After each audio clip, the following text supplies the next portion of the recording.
All right, so this video will cover more IQ-based small-sided games, so more so teaching concepts and becoming more comfortable with concepts out of ball screens and related situations, right? So context here, we were preparing Jeff to make the transition from NBA to EuroLeague, where there are more hard hedges, more aggressive ball screen coverages, tighter gaps, more need to go off at 2 feet. The list goes on here. So keep that in mind when we're working on some of these situations. Also kind of studying the offense that he'll be playing in next year. So a lot of this was informed by that and different things that we talked about. But hopefully you can take some stuff from this. Come on. Up here, all right, Dylan, you're going to hard hedge that, all right? His goal is going to be, you can't switch it, so you're going to have to get back. Otherwise, he's going to have this pass here. But you're playing like a hard hedge 2v2 without leaving the paint there. He's going to come up, yep, you can hold off, you can try to look for this pass. So notice I coached them up first. Again, as I've talked about in the other video, I'm always coaching up the defense before the player even gets there or players even get there to make sure that we're on the same page and it can be a more efficient breakdown to the player. Pass as well, like smaller spaces here.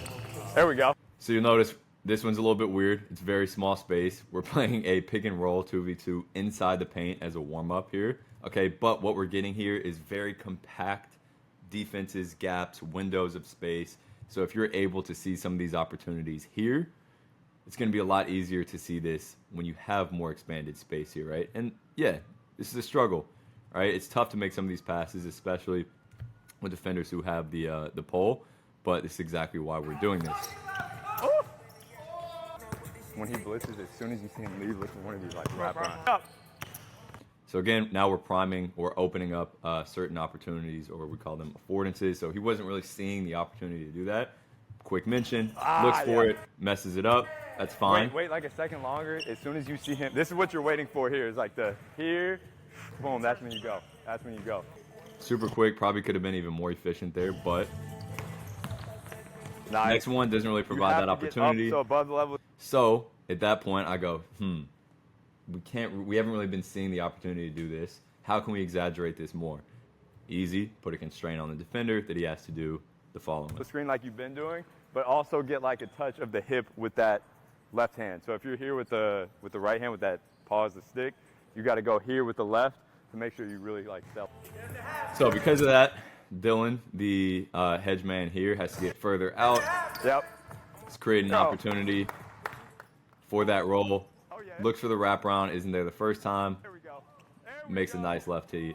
Oh, smoked it. Makes a nice lefty wraparound there, though. Now he's looking for it again. He has that option available and playing off of that. Now, I'm here, same thing. Now I'm reading this tag, okay? Let's say you hit Gabe, for example, all right? From there, Dylan, what you have to do is, Elias, what you have to do is go and tag Gabe here and then close out. You're relocating.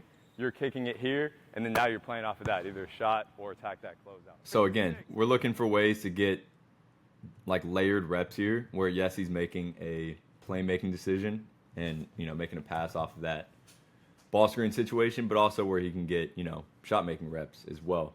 So here we have his defender has to come tag, and then he ends up getting shots here. I'm cool with just contested spot ups here or quick simple ones. We don't need anything crazy because the main focus here that we do not want to take away from and add too much complexity to is this, right?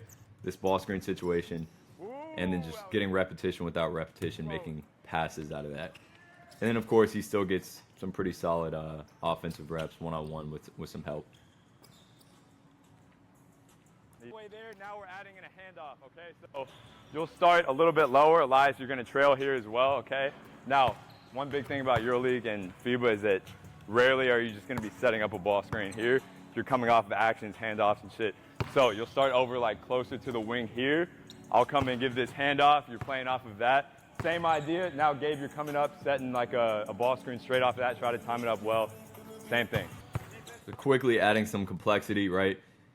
In FIBA especially, you're going to see a lot of handoffs into ball screens, different ways to set it up, right? The difference here is that look where he's looking. He's not looking at the rest of the defense. He's looking up now and now reading that ball screen. So you have a smaller window of space here to deal with, which adds some complexity to it. Pass isn't great, but this is expected as we add that complexity. here. I want you to try to stay here and like push me back here.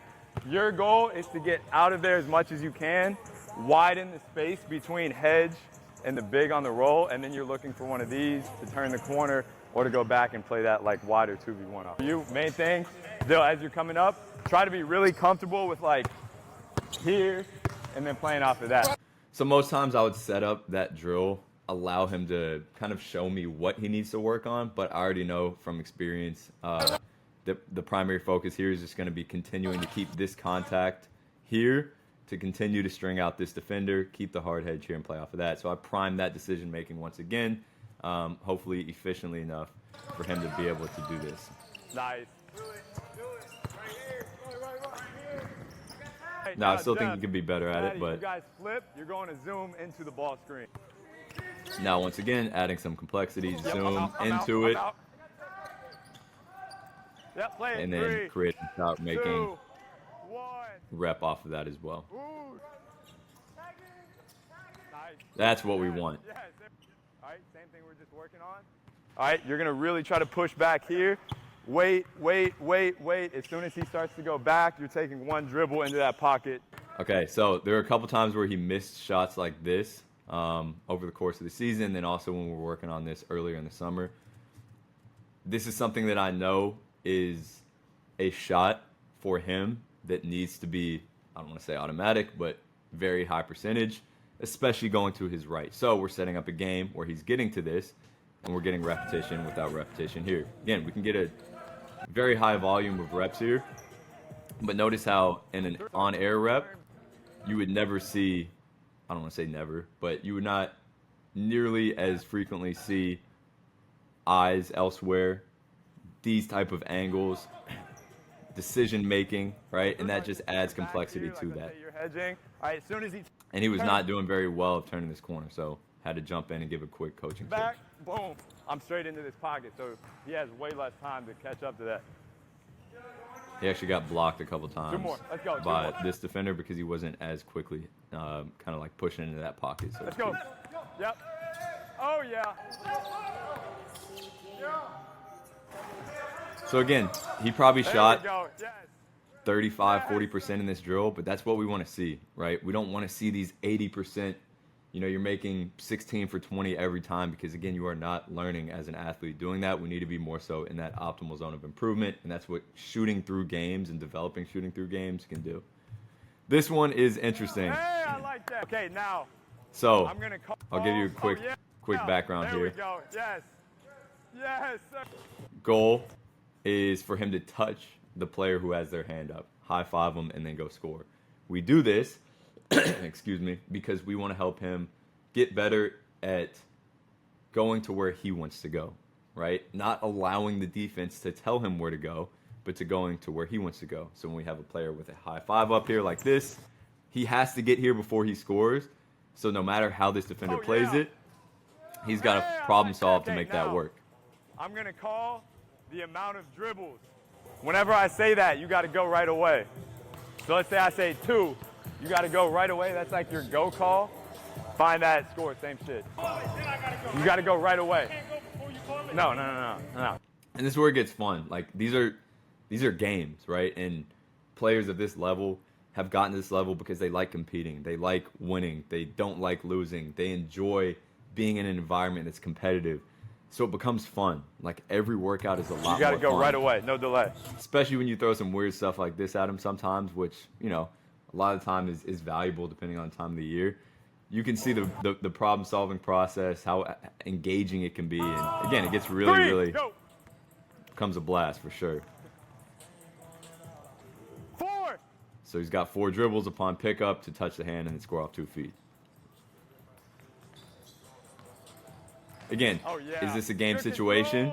No, but we do mostly game situations, and then some drills like this that just overload the system and force him to problem solve and just get really damn good at basketball with certain constraints in there, like, hey, you got to score off 2 feet. All right, you're playing off of this closeout here. Defense. Same thing here, but we add in a closeout situation. Has to get 1 foot on or past the three-point line, all right, to ensure that you actually close out. Then from there, you're playing, all right? You got to touch here and then play off of that into the help. But EuroLeague does not. Let's fucking go. But they look good though. Like those are tough to defend, right? Even with the 2 foot. Yeah, we're trying to convince him to go off 2 feet more. He's a 1 foot guy, but Those are tough to defend. we got there So eventually. all right, let's go. Oh, for sure. For sure. Let's go. Nice. Can I touch his hand? Sure. Why not? Talked about this in the last video, but you can always see him thinking, processing, problem solving, or kind of pre-problem solving even before the rep. No, I like this one too. I'll let it roll a bit, but this is a really good dexterity challenge as well, where he's got to get through the gap, touch the defenders, touch, I don't know whether this is offense or defense, touch this guy's hand here. So now, again, he's got to get his eyes back around, he's got to manipulate the ball, and then still get off 2 feet. So again, a great way from an individual skill standpoint here to build as well. Moving on to some more passing stuff here. One more feet. Game point. This to make. So set this up here. You'll have ball pressure. You're not allowed to move your feet. All right. So you're here, similar to what you were just doing. He's gonna pressure the shit out of you.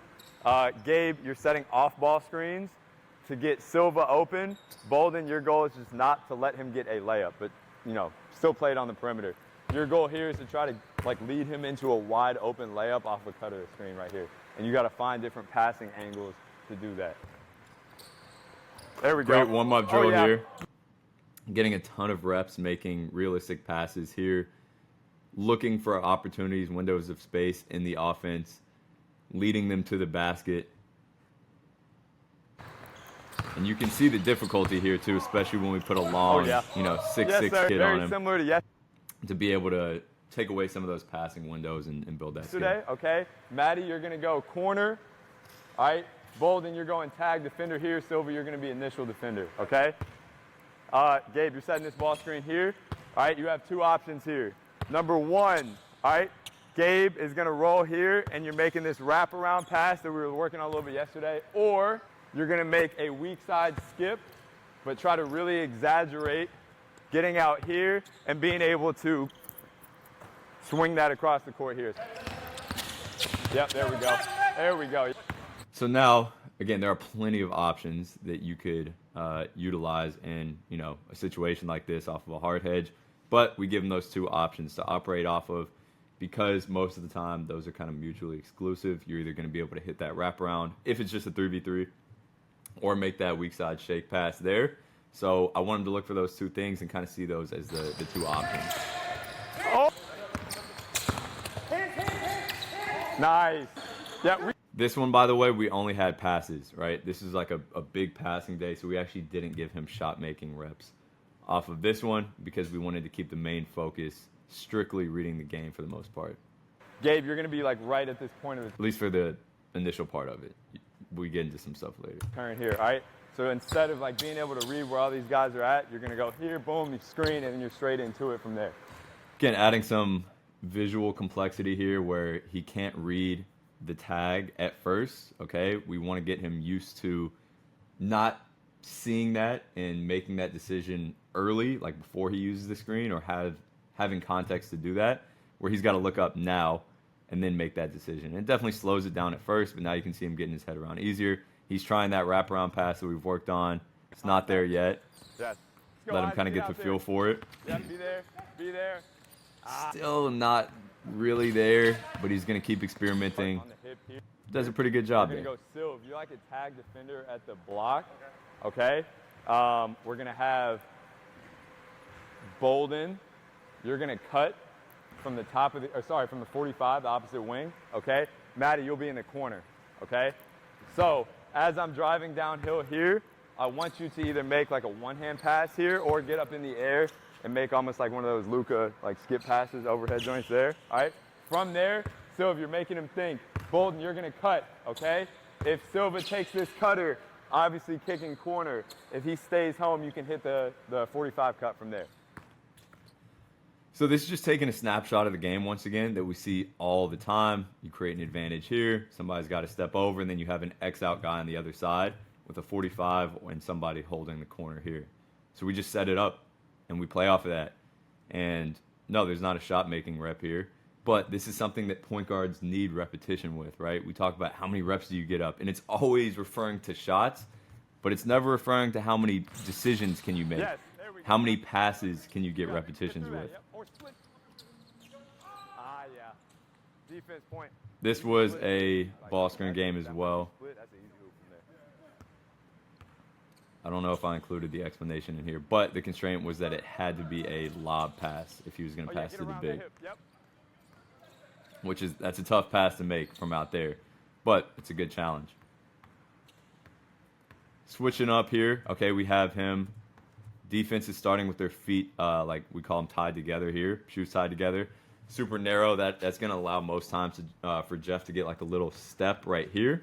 Okay, we want him to get a little bit of an advantage because we want the main focus of the drill to go on making the decision, getting downhill, and what happens down here. So we want this advantage to happen. Okay, from there, at first it's just a finishing drill, and I'll show you how we build on this, where he's got to get down here, similar to what we did with Tamir in the last video, where if he gets by this defender fully, it's now one-on-one essentially with the shot blocker at the rim, and he's got to choose the right side from there. And we're helping him solve this problem a little bit by giving him some suggestions.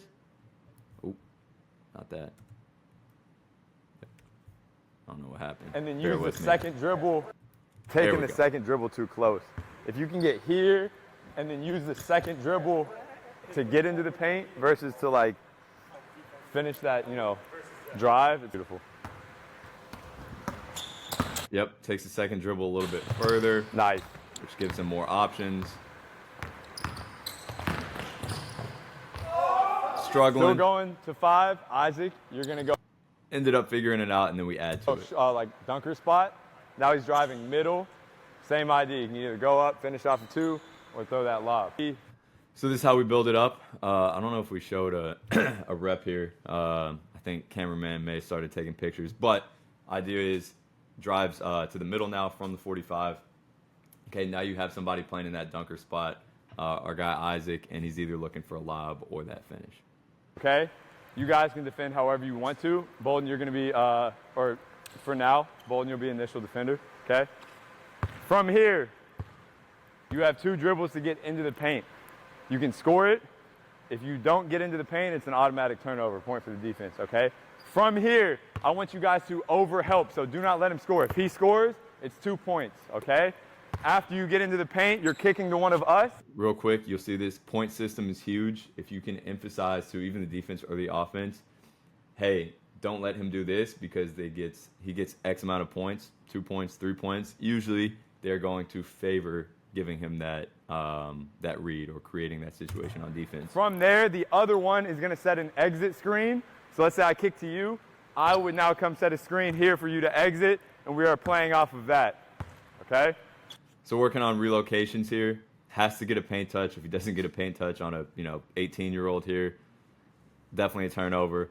Again, I give him, he's allowed to score once he gets in there, but if he scores there, they get 2 points. So the defense, as you'll see, is going to overhelp because they're incentivized to do so. So it gets downhill. Yep, he's overhelping. All right, gets 2 feet in the paint, kicks it, and then we have 1, and then I'm over here somewhere where I'm going to set an exit screen, and we're playing off of that. So we don't want to waste possessions and paint touches on kicks to where, as a guard, you just die after that. One big focus with all of our point guards is to continue to be active after that kick and after that paint touch. Yes, you've kind of done your job by creating an advantage for the team, but can you continue to build on that and even finish the advantage that you've created? All right, from there, you're looking to get it to the corner and then play an exit screen from there. Once you catch it in the corner here, you can almost like drive and go like a little butt handoff here, or you can swing it to me and then set that exit screen. There we go. Oh! Slightly different there, giving him some more options, just kind of feeding like, hey, maybe you try this little butt screen, right? Continuing to just say, like, throw out little nuggets of information. Hey, try this, try this, try this, exposing them to different things. The slot, he'll be up here, he'll pass it, and then get into a boomerang. and then just playing live from there. So you can either go ISO. So these are just end of clock reps here. Something we like to do at the end of the workout, especially if it was a very, playmaking heavy workout. We still want to give guys the opportunity to work on their end of shot clock situations, end of game situations, and get in their bag a little bit. Gotta make sure that you're still catering to them a little bit. So I don't know what I said here, but And then honestly, Gabe, you'll go like circle. okay. So simple. He's passing it, and then getting a boomerang back here. So after he swings, he's getting it right back. We got an initial defender, we got a gap, and we got a help. He's going off a countdown here. Got to get a bucket. Pretty simple, but this just shows you the balance that you can create with games, even in a single session, where some of them are literally only passing, and then some of them are essentially 1v3 end of clock situations, letting him explore whatever he wants to in an ISO.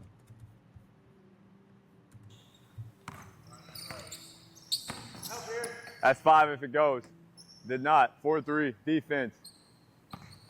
So one thing I want to talk about that this just reminded me of is the scoring system. Most of the time we play to a score, 5, 10, depending on the game, how intense it is, the point system. And we want to give the defense a reason to go hard and, push them, right? If you create an environment where everyone's engaged, everyone is competitive, you would be very surprised at how hard both sides are going to go to win those games. And that's one of your jobs as a coach, right? Not just to set up the drills, but to foster that environment where everyone's competing and, the defense is getting the best out of the offense. 7. This is the beginning of a session Nice. here. I like that. Back in here. Beginning of the session here, a lot of this is just playing different ball screen situations off a 2v2, but he could only shoot, I believe, 3s on this one. The last one was short jumpers. That was lucky. But again, on this one, just to show a couple small details here. All right, we're going to have gap, or just essentially a spatial constraint, stepping over about at the midline here. I believe he can only shoot short jumpers here. This one, he got 3 points if he shot from behind the volleyball line, looking to extend the range, which is why you see him doing that. Fly up into a drag screen here. Then we're setting up a drag screen situation. Play that different ways. So you can play like a hard hedge. You can play drop. You can switch it up a little bit. Again, informing them to kind of vary the ball screen coverages. We'll start with that, and then I'll add something to it. So you saw we went side ball screen. We went kind of like a deeper high ball screen there. And then now we're going with the drag. That's nice. Nice. And we're just exploring, right? A lot of this is just, okay, can we set up situations that he's going to see a lot and then just explore with different constraints and different looks defensively. This is a more creative one here. This is definitely more for individual skill, but I wanted to include this as a balance. Again, a lot of what we did this day was ball screen situations, but we also want to allow these windows for individual skill development, so to speak. So on this one, he has initial defender, and he has to touch the basketball that I'm holding before finishing, learning how to adapt, manipulate the ball in the air. And you can get super creative with this. So I like this because he has some defense. And then he also has a challenge without being, taxed too much. This is towards the end of the week. And then we can add in a little gap right here, just continuing to, add in some more complexity, some more decision making, force him to problem solve like that. That's literally the definition of problem solving. Where's the space? How can I find the ball? And then obviously make the shot from there. You see Silva talking a little bit of shit there. Gets him to go harder. Makes it work. Another individual skill focused one here. Okay, we're putting him in a weird start. Once again, in the last video, we referred to starts a lot. This one, we want him to be off balance. We want him to learn how to control himself here, similar to one of the drills that we did in the last video where he's kind of getting the chair pulled on him. Get his head around here, find the shot blocker, contain his dribble here, and then be able to have control to finish. Like this right here is, to me, the pinnacle of movement ability and individual skill, being able to control kind of that oh shit reflex, we call it right here, and still make it work. Yes, sir. One more. That's it, right? I'm coming down this way. I can either push out this way with it, or you can get downhill. So funny enough, Jeff is very high on TJ McConnell's game, so we're trying to take some of the things from TJ's game to add to the toolbox, so to speak. So on this one, he's kind of dribbling down with that inside hand like you see McConnell do all the time. Defense is giving him a look towards the sideline that he can attack with these gap defenders. This is definitely more individual skill and feel based, this last drill here. But I wanted to show you a couple things. Number one, how to add in those gaps to ensure a spatial constraint. And two, how to set up a situation to take from somebody else's game, which is something a lot of players do. They see other guys do things, obviously pull those techniques, but we can set up games to focus on those things, which is, you know, another incredible thing about the game's approach. Now, from this, we play FIBA 3x3. Whenever Jeff is on, this is at the end of a session. We did this most days, getting him ready for camp. Whenever Jeff is on offense, you have a fourth defender that steps in here. You can see him with his stick. We put different constraints on him. Sometimes he's not allowed to go in the paint. Sometimes he's only allowed to be in the paint. Again, just forcing more problem solving here for this team, Jeff's team, to go against 4 players. We set spatial constraints as well, but this is one of the best conditioning drills you can do. We already talked about this in the last video, and this is definitely more individual skill. But this is just discussing like the creativity constraints. So putting him in a situation where he has to pick up the ball, like get into a creative pickup and get to 2 feet, and then having him do that 10 different ways. And you can see how creative he has to get. Same thing off of a transition attack. I'm not going to show the whole video here, but he had to attack this situation 10 different ways, which again, you can see like he's getting a little bit, I don't want to say frustrated, but it's a problem-solving process, and he's really got to rack his brain to come up with different ways to attack like a transition closeout. Okay, most of this will be IQ stuff for the rest, so let's get it. Yep, there we go. This is a nice little warm-up. We love warm-ups like this that just, again, include a lot of chaos, a lot of perception involved, right? A lot of shit going on around you. This one, he has to make bounce passes. Actually, let me go back there. I don't want to skip this one. He's got to make passes to either Gabe or myself right here with 3 defenders flying around trying to take him. Then we're adding something to it. Jeff, everything has to be a bounce pass, and it can only bounce 1 time, okay? So all your passes have to be a hard bounce pass, and if it bounces twice, it don't count. We count that? Yep.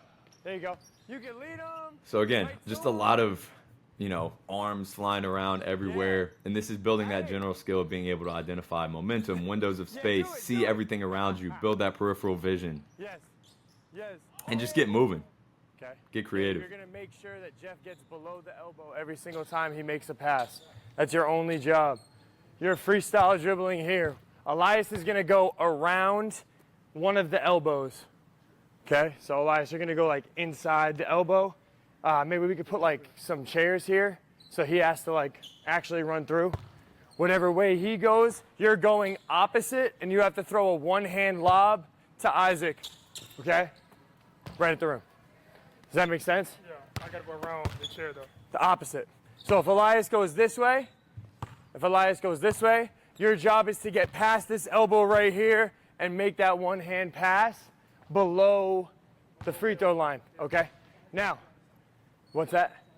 Isaac's gonna be on either side, and then to challenge you, Elias's goal is to get around, and then he's retreating back and trying to, yes. So your pass is gonna be, there's gonna be no contest on your pass. Right, but I gotta. But they'll be there at the rim. Exactly. Okay, a couple things there. Number one, again, this is a passing focused day, so you'll see a lot of drills like this. Number two, obviously this is a little bit longer of a description because sometimes these games are complex, especially with players at this level. You have to. However, what I would suggest for this is having drills or setups of drills that you go to consistently. So this is the first time that we did this drill with Jeff. Otherwise, it would have been pretty simple. Hey, we're doing this drill that we've done before. Boom, set it up, add a different constraint. So the explanation is a little bit longer. Because of this, you can encourage your guys, hey, go grab your water, come back over here. We're going to explain the next drill while you're resting. If you are adding a new drill to the repertoire. Other times, you just explain the drill. Hey, we're going to do the oop passing, going around the chairs. This time you can only pass with the left hand. This time, the defender's here. So you're still switching it up, but you have these template drills to go off of. But I like this one a lot. Learning to identify exactly where to put it to the lob. Okay, Yes. Once again, something that we wanted to focus on. And then switching it up to have the lob threat here trailing.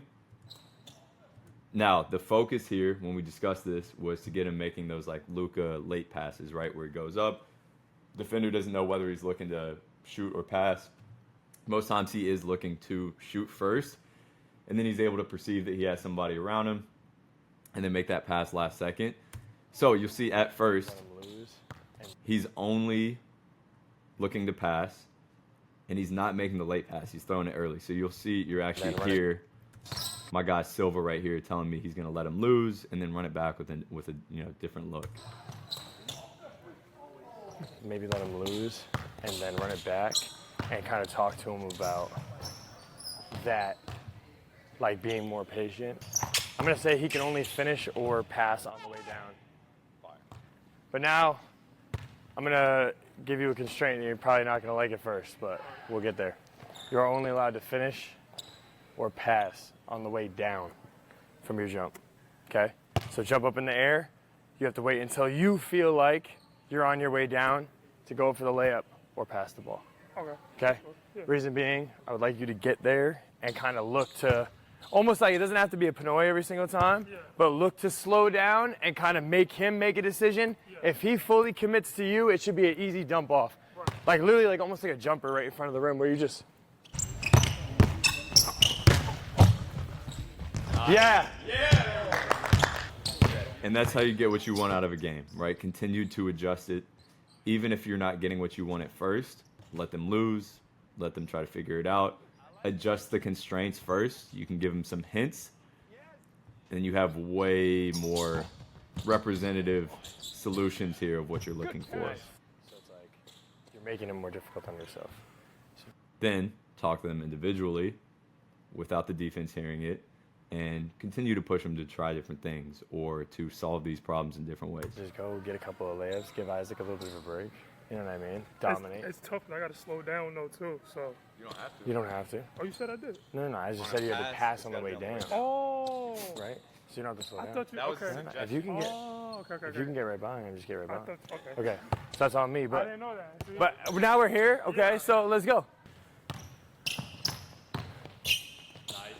And then whoever is going to be in drop, it doesn't matter. You guys can alternate. But whoever's going to be the Switching the drill here, by the way, so he's explaining a new one. That was a weird cut. guarding the big, you'll have that. You are going to be anywhere outside the paint, just trying to get a deflection. Okay, so you're like the tag. You could be there, you could be here, wherever. Just don't land inside the paint. I guess you could technically contest it, yeah. Okay, you're going to be here. It's 2v2 pick and roll. All right. Very simple. You could score any way you want, or you could throw a lob to Isaac and he could score. Okay. That's it. That's it. You're just playing. Okay? That chair is, I'm assuming, out of bounds, Cole?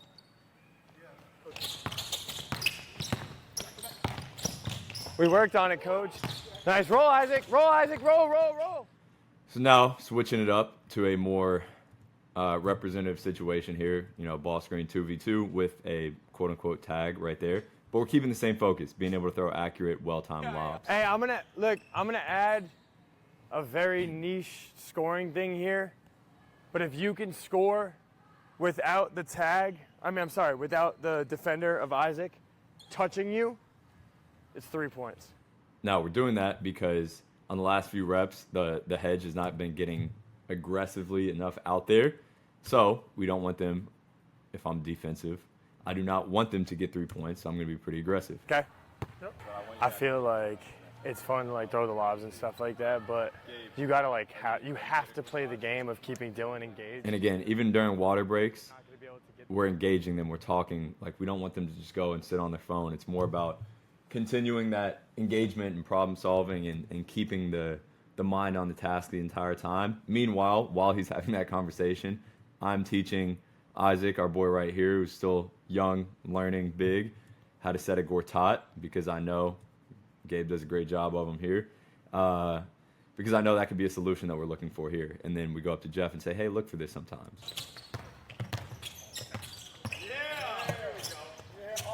So we're just building, right? Once you set up one of these games and you can just throw in different suggestions, constraints, rules, talk to them, help them work through it, it is one of the most fun processes you can have as a coach.